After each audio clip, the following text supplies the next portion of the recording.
Welcome back to the class of Social Science, History, Chapter number 2, Part 3 for Class 8. The name of the chapter is From Trade to Territory. I repeat, From Trade to Territory. Now, in the contents of Part 3, we are going to discuss about recap of Part 1 and 2, Tipu Sultan, Anglo-Massoud War, Chhatrapati Shivaji and Anglo-Maratha War. Now let's have a quick recap of Part 1 and Part 2. In Part 1 we studied about that how did the British East India Company came to India, including with other several foreign countries for trading purposes.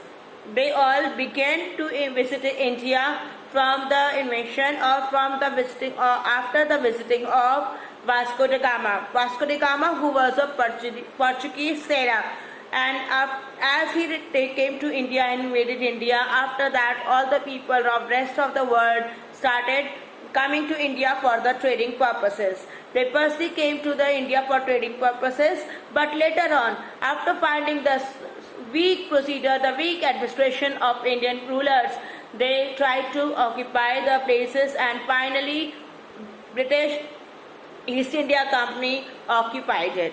Now in the second part we discussed about that how did East India Company made the French out, and also how did East India Company finally conquered or started ruling the nation.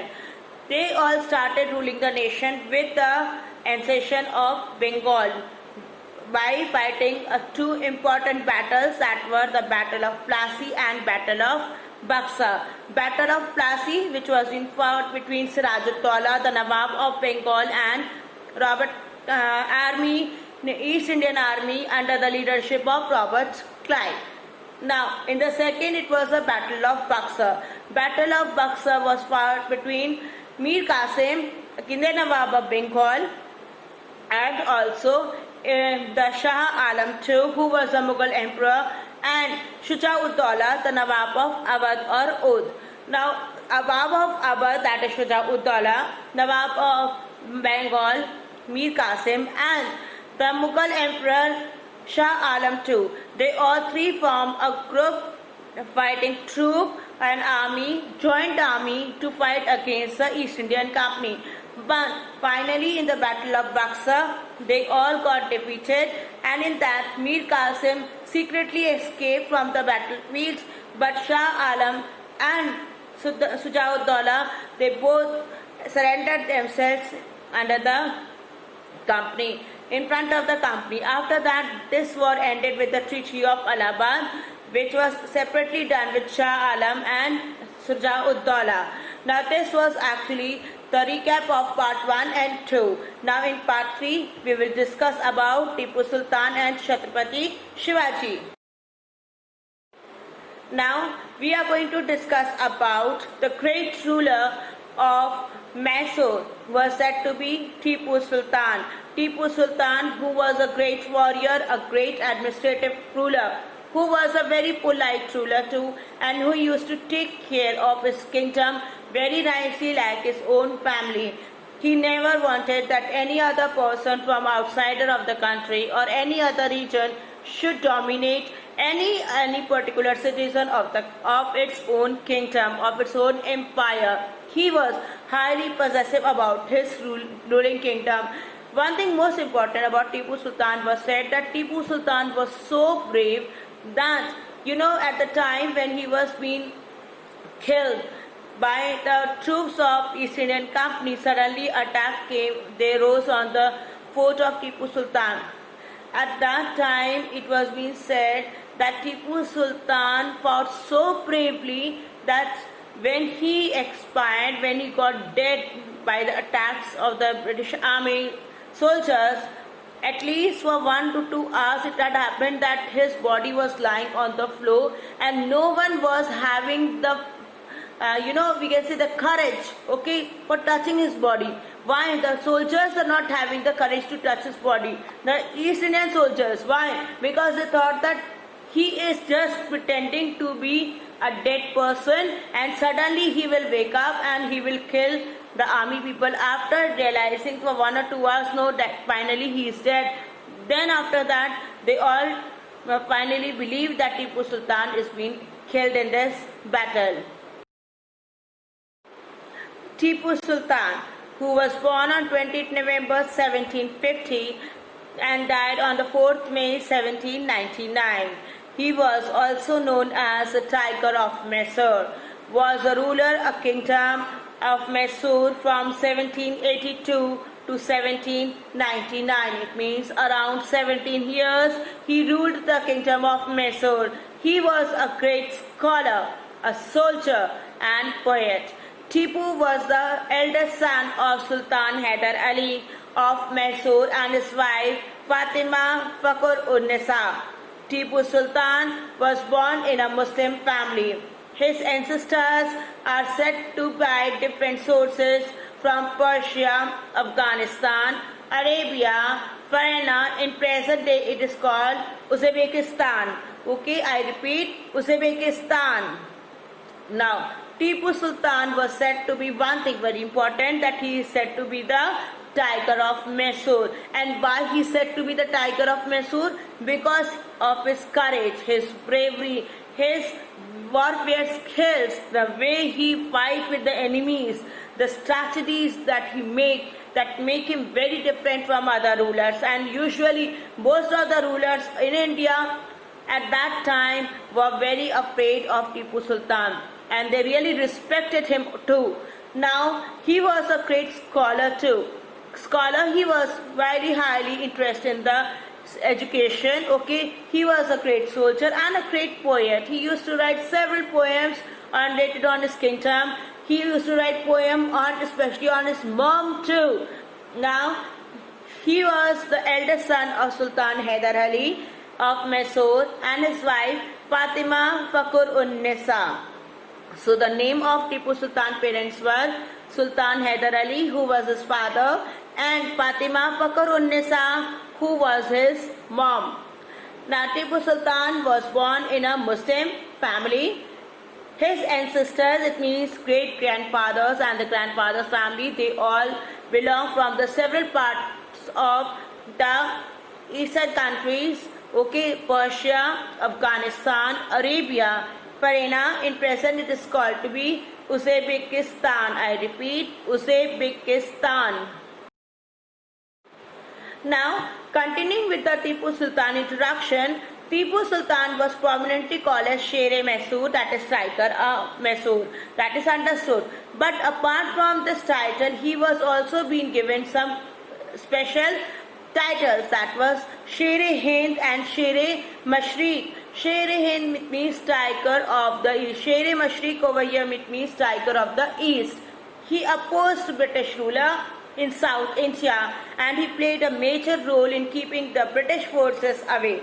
Okay, he was one of the few rulers who really changed British India. And how did he change the British India? Because as you all know that the British East India Company was continuously capturing the coastal areas, the southern regions of India after the Battle of Plassey and Buxar.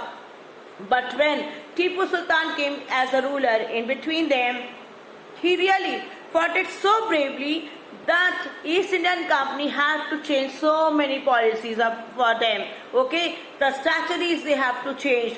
So many things they changed which already made Tipu Sultan and prove that he is among the good and the best ruler of India. And East Indian Company had to struggle a lot to conquer this position or conquer this country, India. Because till the time Tipu Sultan is there, it will not be easy task of conquering India as their slave. Now he said Tipu Sahib address was by British. Okay, they were used to say Tippu Sahib. Okay, won the first and the second Mysore War and dedicated terms to the British in the subsequent treaties of Madras and Mangalore respectively. Okay, now Tippu Sahib, who was being Tipu Sultan. Okay, Tippu Sahib was being said by British East India Company soldiers, officers. Now in the First and the Second Anglo-Massoud War, Tipu Sultan won the battle.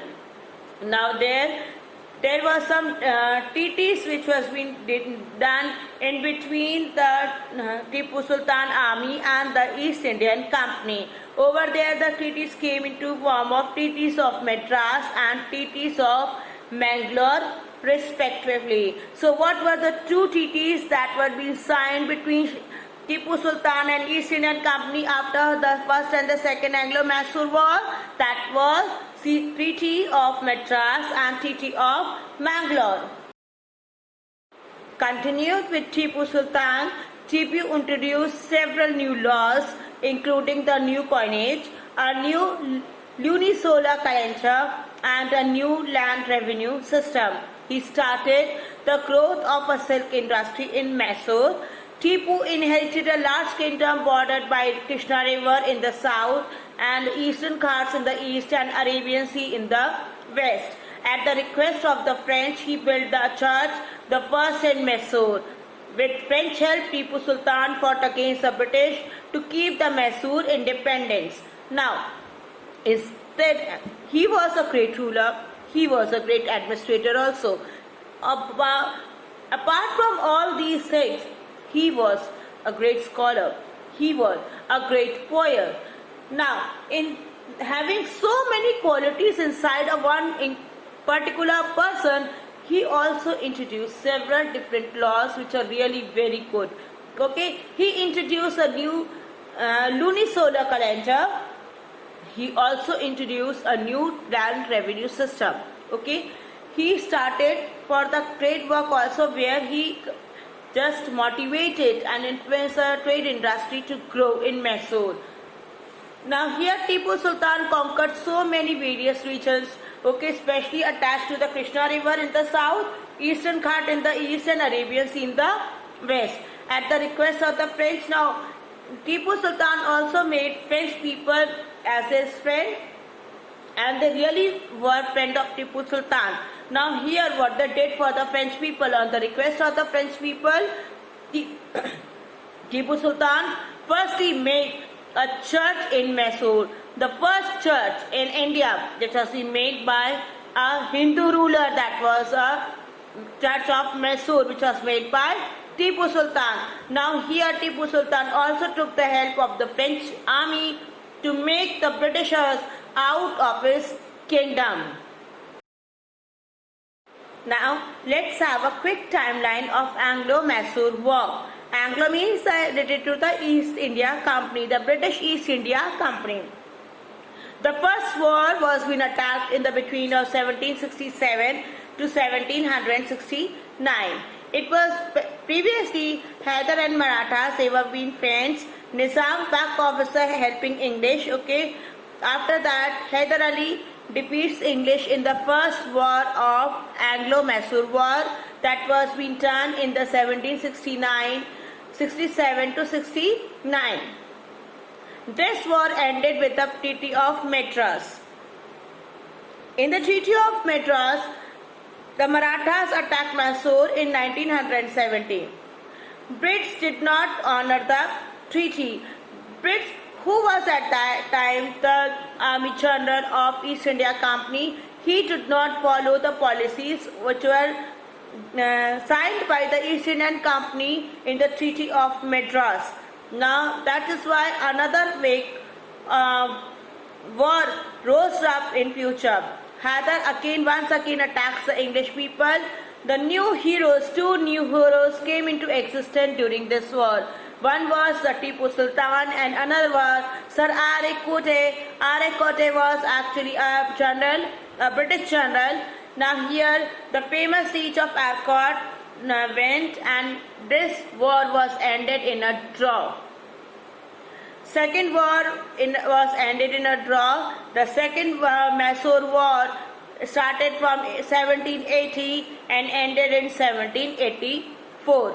Now here in this Second Maratha War, Second Masour War, Hyder Ali expired, he dies. After this Second War of Anglo-Massoud, the next again a peace came, a treaty was signed for maintaining the peace, and that treaty was said to be the Treaty of Mangalore. Now after the Treaty of Mangalore got signed, after few days, after some time, some months, Treaty of Mangalore fell apart. Okay, again the rules were being broken. Lord Cornwallis defeats Tipu. Lord Cornwallis attacked to the Maso kingdom, and here Lord Cornwallis won the battle and won the this phase also, and he made Tipu defeat over there. This war was being held in 1789 to 1792, just for only 3 years, and this was ended with a peace and where the signed and the name of Treaty of Srirangapatnam. Now after the treaty was signed, again the last war, the fourth war, started among the Anglo-Massoud War in the Anglo-Massoud War. This war was started in 1799, okay, where Tipu dies fighting Valisay. Now here I told you all in the beginning that the soldiers surrounded him and they tried to murder him, and finally they murdered him too. Okay, and he got, we can say, he devoted his life towards his kingdom.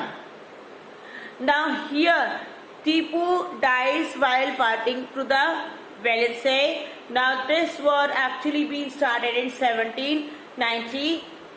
It's ended in 1799, and with this fourth war, the Masoor dynasty came to an end, and East Indian Company occupied finally the dynasties of Masoor also. Now let's start with the Anglo-Massoud War.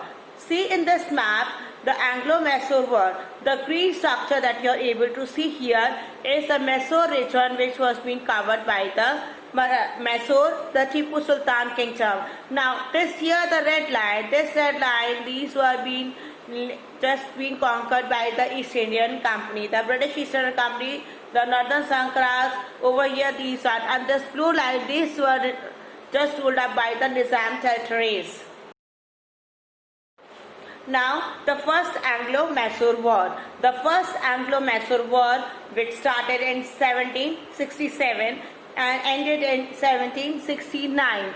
It was being fought between the Hyder Ali and the East Indian companies.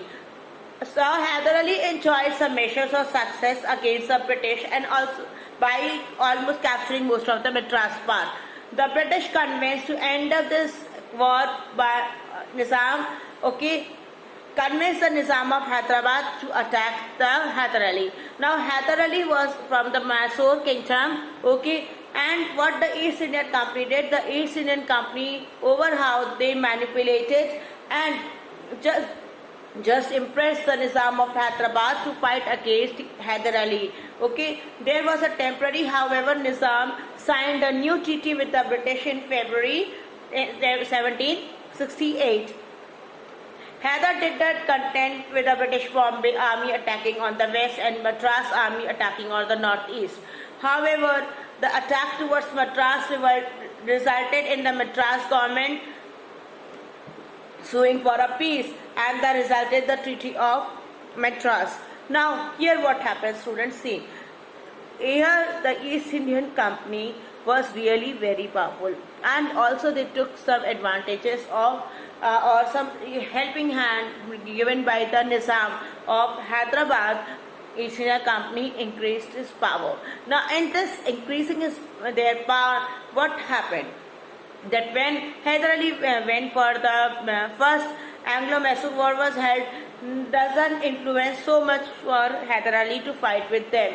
Now over there what actually happened, that the first Anglo-Maratha War was being won by the Masoor, won by Hyder Ali, and over there as he was able to conquer much part of the Madras, so East India Company was starting following problems over there. So this war ended with the Treaty of Madras. It resulted to ended with the Treaty of Madras, where both the kingdoms people have to maintain rules and regulations, and peace inside their own reign. Now, coming for the Second Anglo-Massoud War, the Second Anglo-Massoud War started in 1780 and ended in 1784. After the Treaty of Madras was signed in 1769, till 11 years, the Mysore was resting in peace. But it was not resting in peace. The East Indian Company were again organizing themselves, empowering their strength to fight against Hyder Ali. Okay, now this and Second Anglo-Masour War came to be a very great Mysore war, a very great war in the world of history, where Tipu defeated Delhi in the Battle of Pali in September 1780 and Bathaway at Kumbhakom in February 1782. Both were being taken as a prisoner in Srirangapatnam. These were raids where Sir Eric Cote, the British commander who defeated Hyder Ali at the Battle of Porto Novo and Arnhem. Now see, look student, what happened in this. In the Second Anglo War, one Tipu Sultan who came up at a good new Mysore ruler, Mysore person who defeated two blades in 1780 and 1782, two people of the British Army troops, okay, and they both were being taken as a prisoner in Srirangapatnam. But on the other hand, Sir Eric Cote came into existence on behalf of the English Army troop, and where he finally defeated Hyder Ali. And at the time when it was being ended, the Hyder Ali got defeated. Tipu continued the war with his father's death, because in this war Hyder Ali was expired and Tipu Sultan took the place or the position of his father. Now here, when the war already started and again now it was been time to close up this war, this war got ended by signing the Treaty of 11th March 1784. Okay, this was said to be the Treaty of Mangalore, which restored the status quo ante bellum. Okay, the Treaty of Kanjurmarg in April 1787 ended and the conflict with the Marathas. Now here two more treaties were signed. One was signed was Treaty of Mangalore. Okay, Mangalore, after the Treaty of Mangalore was being signed, again East India Company started occupying its previous name and fame inside the country, and again with the Marathas also the same time they won the battle, and over there the Treaty of Kanjurmarg was being signed in April 1787. Third Anglo-Masour War, what happened? Now here we are having a chart where the green color border lines are be showing the ruler of the Mysore region. Now the dot regions are be showed as the Mysore region, which was in under the Tipu Sultan. Now the blue region we are able to see which was coming under the Nizam territories. Now here again some small part of the Mysore region was being taken by or came under the Nizam territories. Now the rest part, are you able to see the check boxes? These check boxes were actually the places where it was belonging to the Mysore region. Now apart from it, the grey lines which I will be showing to you, it was related to the Peshwas. Now Mysore was actually being now divided into small parts of 4 parts. One was a major part, that was Mysore. Second was coming with the East Indian Company. Third part went to the small part, went inside the Nizam's territories or included in the Nizam territories, and another part was some part was also related to the Peshwas. So this was a map of the Third Anglo-Maratha War. Now, in the Third Anglo-Masour War, which started in 1790 and ended in 1792, Tipu Sultan was a ruler of Mysore and an ally of France, invaded nearby the states of Travancore in 1789, which was a British ally. Okay, British ally over here means a small region, small part which has been conquered by any particular kingdom, other particular kingdom apart from your Orus. The British forces were commanded by the Governor General Cornwallis himself. The resultant war lasted 3 years and were resounding defeat for Mysore.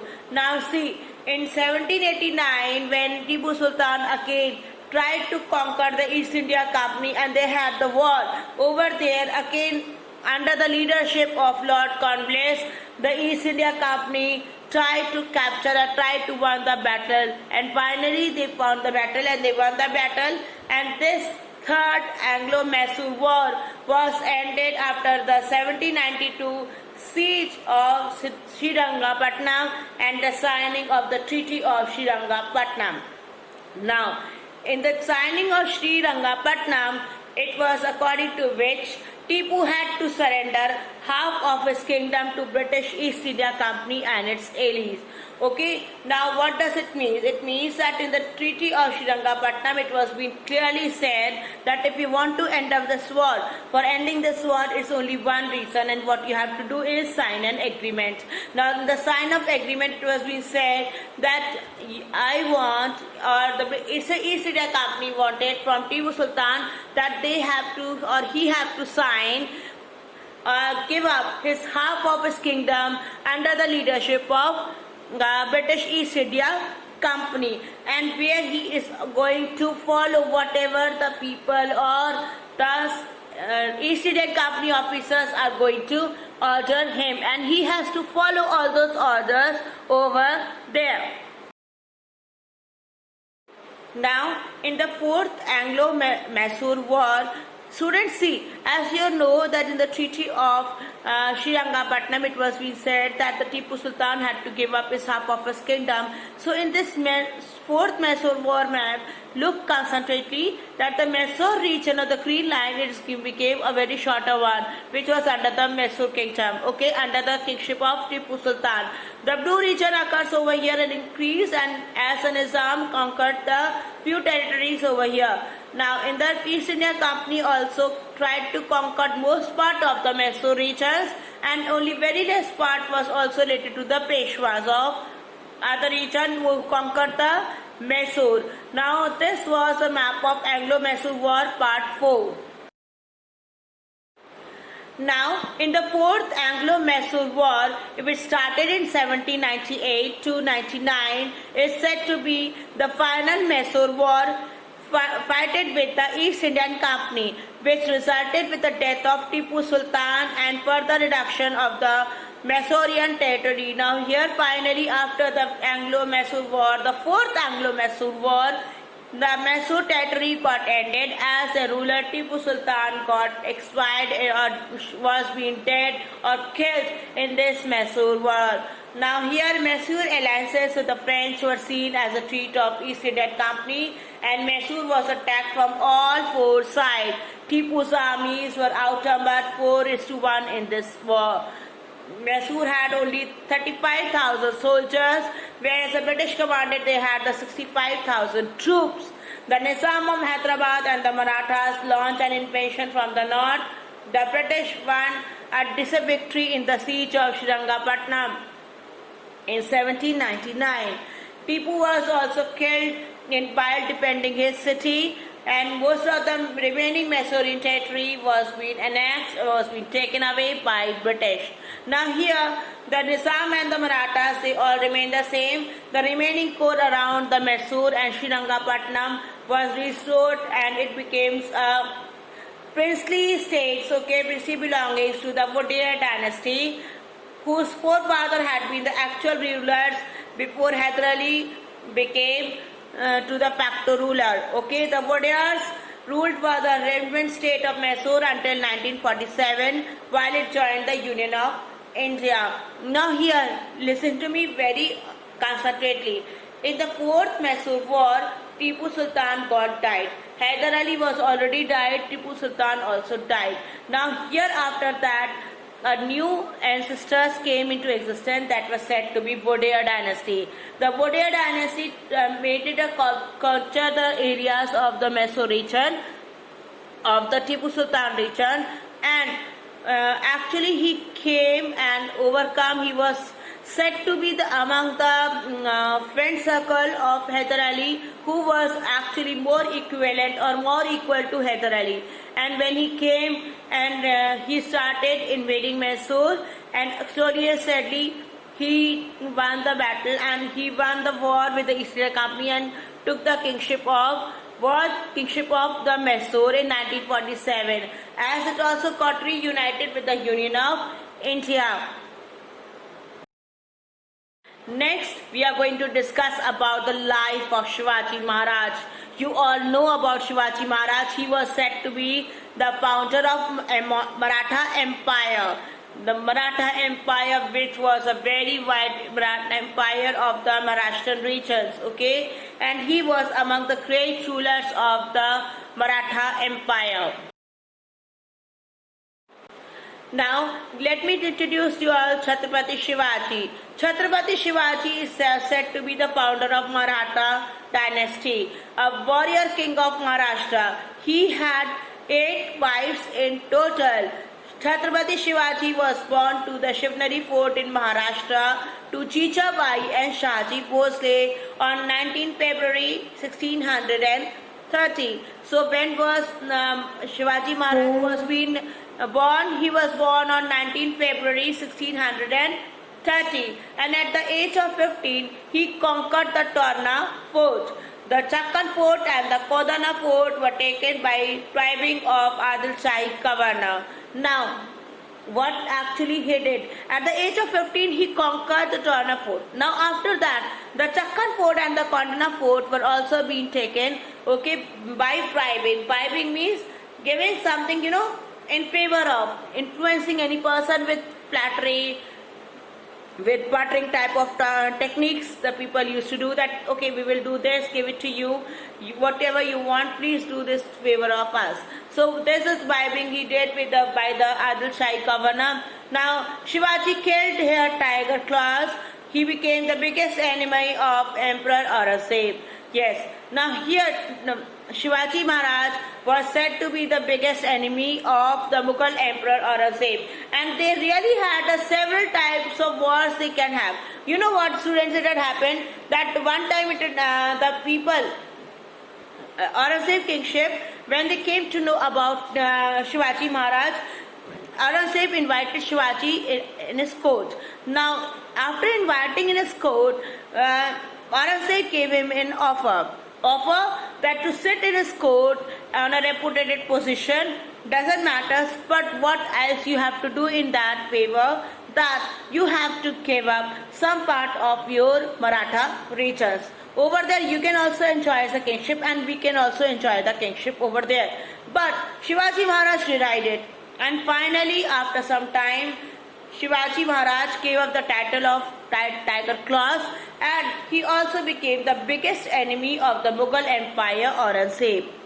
1674 he declared him as a king of the Maratha Empire, and in the late March 1680 Shivaji fell ill with fever and dysentery disease. Okay, dying around 3 to 5 April in 1680 at the short age of 53. So Shivaji Maharaj got dead due to any dysentery disease, okay, due to fever, due to high illness or bad illness, okay. And at which age he died? He died at the age of 53. And in which year and date he died? He died around 3 to 5 years in 1680 on the eve of Hanuman Jayanti. Now, why do the Shivaji was said to be a very great ruler? The points that we are going to discuss here is, he was a very democratic type of person. Democratic type of person means that he was always concerned with the people of his kingdom. He never let the kingdom to be realized that I am your ruler and you have to follow whatever I used to say you. Okay? He always made his kingship, he always made his ruler superior to himself. Whatever they like, whatever they think, which makes the people happy, living peacefully inside the kingdom, was very important for Shivaji. Inspired his own people, yes, whatever the war techniques, the strategies, everything that he made, that had already made other people inspired by his character, by his warfare techniques. thinking out of the box. Now what does it mean? It doesn't mean that your mind going to put the mind inside the box and it's going to open over there, then you will think. No, it doesn't matter. It means that whatever the skills, that mental skills any person have, he always used to think 10 steps ahead from that level. It means his mind was too much sharp. His was having a very cunning mind, where he was able to create so many things inside his mind that no one can easily analyze. Now he has a sharp brain. Yes, obviously if the person is going to think out of the box, it means that he obviously is going to have a sharp brain. He was also having a good presence of mind. Whatever is going on throughout him, he used to analyze, and according to that he used to judge himself or used to present himself. He has a good presence of mind. His concentration, his listening skills, his viewing skills, everything was very sharp. Now he was having a great vision. Yes, obviously he was having a great vision over here, means that where he was able to guess the results of any situation very easily. Okay, we can say great vision over here, we can say the guessing power. Okay, the guessing power of Shivaji was really very great. So what happened in this? That Shivaji finally won and became the most important ruler of the Maratha kingdom. Now he was an innovator and able commander. Now innovator means who used to create new extraordinary things for the betterment of his army, of his troops.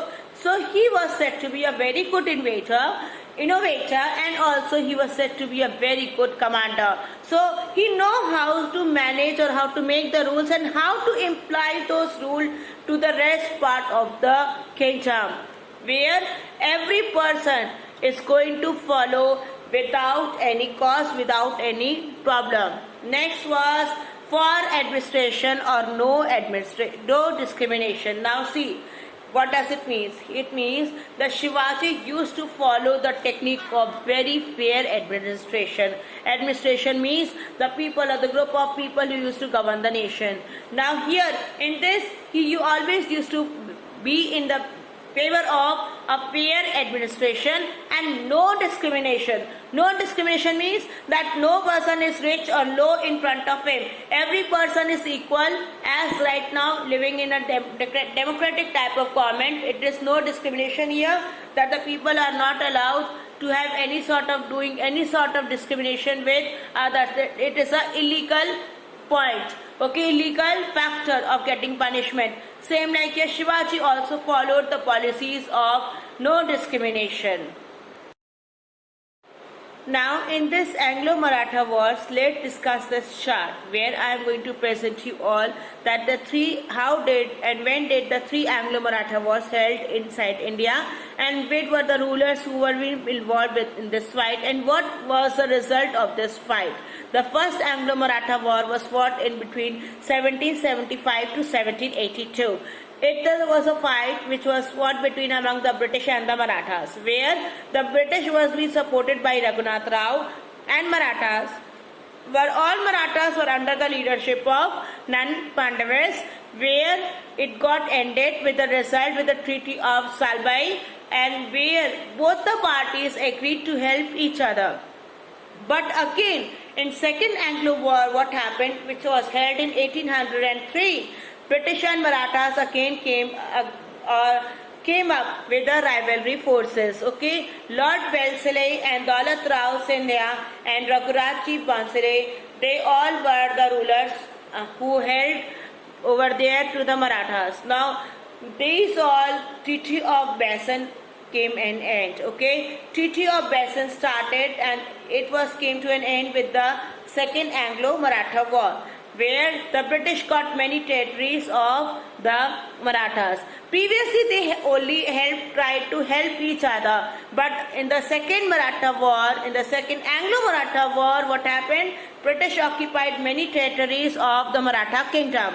Now, the Third Anglo-Maratha War. Third and the last, the final, the most important Anglo-Maratha War. Okay, this was held in between the 1817 to 1818. This British Maratha War done between the five Marathas. They all united a joint army against East Indian Company. The five Marathas were the chiefs Peshwa, Scindia, Holkar, Gadwa and Bhosle. Okay, these all five Maratha chiefs, they fought and made a joint army against the East India Company. Now here, the result came of this Anglo-Maratha War was that the Marathas were defeated later. They became to subordinate the British till Indian independence. Now in this what happened? Finally, overall the rulership of the East India Company increased. Now in this, as the East India Company increased their power, increased their territories, so usually the most important parts where the rulers always think to occupy just in their dreams. Now East India Company had occupied those places like Hyderabad, Madras, Mangalore, Calcutta. Okay, these all places were being conquered by by the East India Company, and this is how the Anglo-Maratha War came to an end. Now students, in this presentation we already learned about the Tipu Sultan and how the Chhatrapati Shivaji were having a great influence on us, okay, on the people or the citizen of our history of India. Now, as Tipu Sultan was said to be the Tiger of Masoor, Shivaji was said to be or given a title of Chhatrapati. Chhatrapati is actually a title which is said a person which is all divided into four areas, okay, and he is said to be the person who used to cover or used to take care of its citizens very nicely, okay. Now here Chhatrapati Shivaji and Tipu Sultan came into existence. Tipu Sultan, which had fought with the Anglo-Massoud War, because as being the king of Mysore, he always had a king related to the Masoor War. So it came and we have studied in Anglo-Massoud War. Now coming to the Shivaji Maharaj. In the Shivaji Maharaj that we gave an introduction about that Shivaji Maharaj was born in the Shivnagri, okay, fort in the Maharashtra. He was found in the parentage of Jijabai and Shaji Bhosle on which year? 1630, 19 February. Okay, now Shivaji was very strong ruler since his childhood, and finally he became the biggest enemy of the Mughal Emperor Ashok, and slowly and steadily the East India Company took the advantage and they conquered the most part of the Europe and the most part of the Marathas, and where they all focused, the East India Company all focused to make Shivaji ended, okay. In 1680 Shivaji fell ill with a fever and had caught with a dysentery disease, and he around here by the date of 3rd of April, okay, in 1680 at the time of age of 53 on the eve of Hanuman Jayanti. Now all these things that had made Shivaji a very great ruler, he was having some special criteria, some special benefits. And what were those? Actually the benefits were, they were the benefits where the Shivaji was proved to be a great ruler on the basis of a good a good democratic person, okay. He used to inspire other people on the basis of the intelligence. He was having a very high thinking level of thinking, IQ, okay, of any person. He was having a sharp mind. His presence of mind was mind-blowing. He had a very great patience, and also he was following a fair administration with no discrimination. Now the last one that we discussed about the Anglo-Maratha Wars, where we had the three Maratha Wars. The first, in which it was being resulted with the Treaty of Salbai. The second Maratha War, which was being resulted with the Treaty of Besant.